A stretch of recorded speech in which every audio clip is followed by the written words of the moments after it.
C'est la sidération, moi, je pense. C'est vraiment, c'est même j'étais scandalisé, en fait, au fur et à mesure. C'est la première fois que j'ai des réunions avec des journalistes et je sors de là, complètement atterré.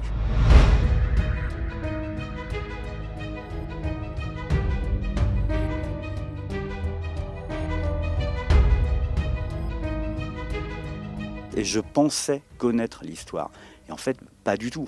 On ne sait rien de ce qui s'est passé. Enfin, on connaît les grandes lignes, mais elles ne sont jamais mises bout à bout. C'est la première fois que dans un album, on peut mettre bout à bout toutes les perles qui forment le collier de cette histoire.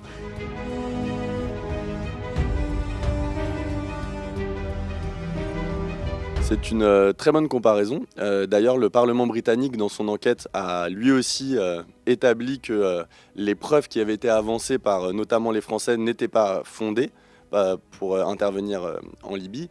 Et Bernard-Henri Lévy lui-même a reconnu devant l'un de nos co-auteurs, en l'occurrence Fabrice Arfi, qui était allé l'interviewer chez lui, que ce qu'il disait à l'époque, à savoir que Kadhafi bombardait son propre peuple, n'était pas avéré. Et a posteriori, on a pu s'apercevoir que c'était faux, donc même lui le reconnaît. Et même quand ça peut paraître vertigineux, c'est comme ça, voilà.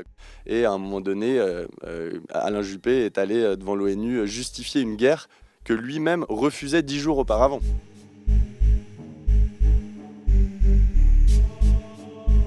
La France se sert du franc CFA comme les États-Unis se servent du dollar. Ça ne veut pas dire que c'est uniquement un instrument d'asservissement. Ça veut dire que nous, quand on le raconte à la fois dans la tête de Kadhafi, parce que c'est que l'un des éléments. Il voulait créer un dinar or, c'est pour ça que vous parlez du franc CFA. Il avait lancé le premier satellite africain. Il avait fait toute une flopée de mesures qui énervaient à la fois les États-Unis et à la fois l'Europe. On se sert de notes confidentielles qui ont été publiées par Wikileaks émanant de l'ambassade des États-Unis à Benghazi ou même de notes confidentielles qu'avait reçues Hillary Clinton qui, en gros, décrivent cette vision-là du monde, qui disent voilà ce qui a énervé Nicolas Sarkozy dans une de ses notes.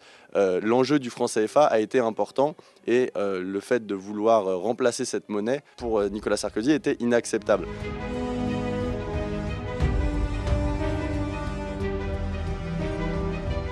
À la lecture de cette histoire, force est de constater que la France se comporte un peu encore comme le gendarme de l'Afrique, notamment avec certains pays africains.